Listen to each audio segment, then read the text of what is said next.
Hello everyone, welcome to the course of the Complete Python specifically designed for GATE Data Science and Artificial Intelligence. My motive for this course is to provide you the complete material to crack the GATE DA exam. My name is Puneet Kansal. I have 12 years of experience to train the student for GATE exam. I have worked with many edtech companies like PhysicsWala, Geeks for Geeks and many other renowned institutions. After completion of this course, I can give you guarantee that you will get below 100 rank in GATE DA exam. So let's start with our first lecture, Introduction to Python. Let me start with the definition of the Python. Definition means, okay, if I'm giving the definition of something, I'm just trying to put the most important property of that thing in one or two lines. So in this one line, I try to put the most important property of Python. So like Python is an object-oriented programming language, just like Java. Here also we use the classes and objects. Python is a dynamic language, means at runtime most of the things are going on. Python is a high-level language like C++ and Java. Python is open source. The code of Python is freely available. You can also modify it. Python is a cross-platform independent language. You can write the code on Windows and you can execute on Mac operating system. So these are the most important 5 properties of the Python. Fine, okay. So Python was actually designed by the Guido van Rosen in 1991, and you will be surprised to know that many popular applications just like Instagram, Uber, Quora, Facebook, Netflix, all these are designed in Python only. Let me share one more important point about the Python. Python is both interpreter and compiler based language. Means the source code of the Python actually first is given input to a compiler. So source code we give input to a compiler. Compiler actually convert it into the bytecode. Bytecode. Actually, this bytecode can be executed on any platform. So this bytecode is making the Python platform independent. So once we converted the source code high level language into the bytecode, this bytecode we can give as an input to the Python virtual machine. This Python virtual machine convert this bytecode to the machine language. Okay, so here this compiler is converting the high level source code to the bytecode, and this Python virtual machine is actually working as a interpreter which is executing the statement one by one and converting into the machine level language. So Python is both, it's a compiler and it's also an interpreter. Let me add little more thing over here is that user can give the input over here to the Python virtual machine. So input we give over here, input and whatever is the standard libraries we can give input over here, and that can be then converted to the machine language line by line by the Python virtual machine, which is an interpreter actually. One more thing I can add here is that you can check out the bytecode file in your system itself. Whenever you compile the code, source code to the bytecode, you can find out this bytecode file in the same directory in which your source code file is present. So this file will be having the extension with the .pyc. You can check out that. So, okay, fine. Python is both a compiler as well as an interpreter. Fine, okay. So let's try to execute our first Python program first and see some other basic but important concepts in Python. So I'm going to the Jupyter notebook and let me execute our first Python program. So let's start with the Hello World program. To write the Hello World program, simply we just write print Hello World. That's it. So let me write Hello World. And let me execute it. So here we can see that, okay, by just simply writing print, and in this print function, I'm writing hello world. So hello world is printed. That's it. So our first program of Python is completed, done. Let me give you some more basic informations of the Python. So like how to define the variables in Python. So defining the variable in Python, that is also very easy, means we do not need to define the data types of the variable. Simply take the variable name, assign the value to it. So here I assign 10 to x, and maybe I'm assigning some float value 10.5. I'm assigning some string value like maybe hello. And let me try to print all of them, x, y and z, x, y and z. Simply execute. So simply we define three variables here without even defining the data type of that. So 10, 10.5 and hello, three different variables we define over here. Another important concept in Python is the Python indentation. What is Python indentation is? Python indentation defines the space you are given with every line. You cannot give just any number of space with any statement. Space in Python really matters. So let me show you that. Let me show you about the Python indentation. So for example, if I'm taking this previous code itself here, let me copy this, paste over here.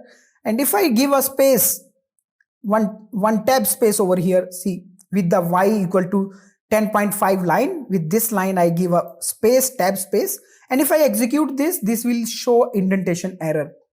This is saying that why unnecessarily you are adding this space. So we cannot add the space unnecessarily. This indentation or space really matters while defining the blocks inside the Python. For example, if you are writing the statement in if block, for loop or any other function, if you are writing some statements, so those statements will be in by giving the indentation some space, then you can define the sub blocks. Fine. So this is the basics of the Python indentation. Another basic concept in Python is the how we define the Python comments. So let me show you how to write the Python comments. Python single line comments can be write with the help of hash symbol. Simply use hash and write single line comment. So let me write single line comment. We can write multiple line comments also by using the hash symbol. By just writing multiple times this hash symbol, we can write multiple line comments. So multi line comment. So multi-line comment can also be written by writing this hash symbol again and again. We can also write multi-line comment by using triple quotes. Triple quote also we can use to write multi-line comment. So like I'm using triple double quote to write multi-line comment. So I just use triple double quote to write multi-line comment. We can also use triple single quotes to write multi-line comments. So let me write the multi-line comment with triple single quotes. We can also write the multi-line comment. So let me write a print statement again. Let me print the hello world. Hello world. And if I execute this code, you can see over here we just printed the hello world. These are just treated as a comment in Python. Fine. So we just covered three basic concepts also, like how we define the Python comments, and indentation in Python matters, means how much space you are giving, and how you define the variables in Python. And this is our first hello world program in Python. So let me go back to my PPT and let me summarize what we have learned today. So this is the first thing what we know, that Python use the indentation to indicate the beginning of a block of code instead of brackets. In C, C++, Java we use the braces to mention a block of code, for example in if statement, in for loop, or for a function, but here we just give space or indentation to mark the sub blocks. Fine, okay. Another thing we now know is that Python do not use data type name while declaring a variable. We do not define the data type. Python automatically assign the data type while runtime. Okay, we don't need to mention it specifically. And just like other C++ programming languages, Python variables names are also case sensitive. For example, if you are writing Rahul or this Rahul, both Rahul are different. Maybe they are crying that we are same, but they are different because this is in R in capital, then this R in small. Fine, okay. Another thing we know that, okay, we can write the single line comments by using hash symbol. Fine. We can write multi-line comments using triple double quote or triple single quote also. We can write multi-line comments. Fine, okay. So, okay, this is now exam time. Let's solve some GATE DA questions. This is the first question. Okay, what you people can do, you can pause this screen and you can try it yourself. Meanwhile, okay, I'm trying it at my end. So what this question says that which of the following statement is true for Python? So let me read these statements. Python is a statically typed language. No, Python is a dynamic language. Okay, you do not need to define the data type of the variables while you are writing the code. Second statement says that Python is a dynamically typed language. Yes, we don't need to write the data type of the variables. There can be dynamically at runtime can be defined by the Python itself. Python is not a low level language. It's a high level language. Python do not support the object-oriented programming. No, that support. Python support the object-oriented programming. So yes, B is the right answer over here. B is the right answer. So let's move to the next GATE DA practice question. Here is the another GATE DA practice question. Let me read the problem statement. Which of the following is true about the Python garbage collection feature? So first statement is Python does not have garbage collection. Python have garbage collection. This statement is wrong. We need to find out which is true.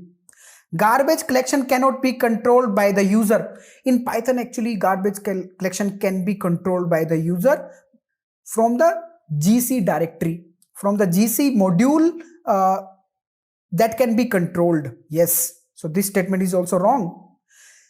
Garbage collection is automatic. Yes. In Python, that is automatic. Automatic garbage collection is there, but that can also be controlled by the user, by the GC module.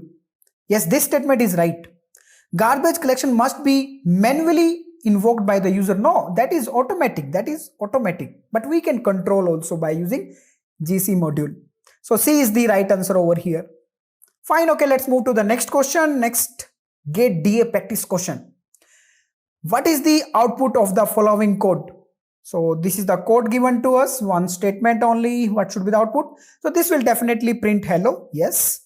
So this cannot be the answer. This will print hello, and this will print actually world 2 times. Hello and world 2 times. So B is the right answer. That's it. B is the right answer over here. Next question. What will be the output of the following code? So this is the code given to us. What is the output? Let's check out. X value is 10, Y value is 10.0. So Y is float, X is integer. And we are comparing X and Y. So if X and Y are equal, then this will print true. Yeah, this will print true. Actually, X and Y are equal. Actually, Python have implicit data type conversion. Implicit data type conversion. So this X will be converted, this X, which is integer, will be converted into the float before comparing it with the Y value, which is also 10.0, and now they are matching. So this implicit conversion will be there first for X, and then that will be compared, and if they are equal, then this is returning, this statement is true, this is returning true. Fine, A is the right answer over here. Yes, we completed our first session. So if you want to crack this GATE DA exam, stay tuned with me. Bye bye, take care, meet you in the next lecture.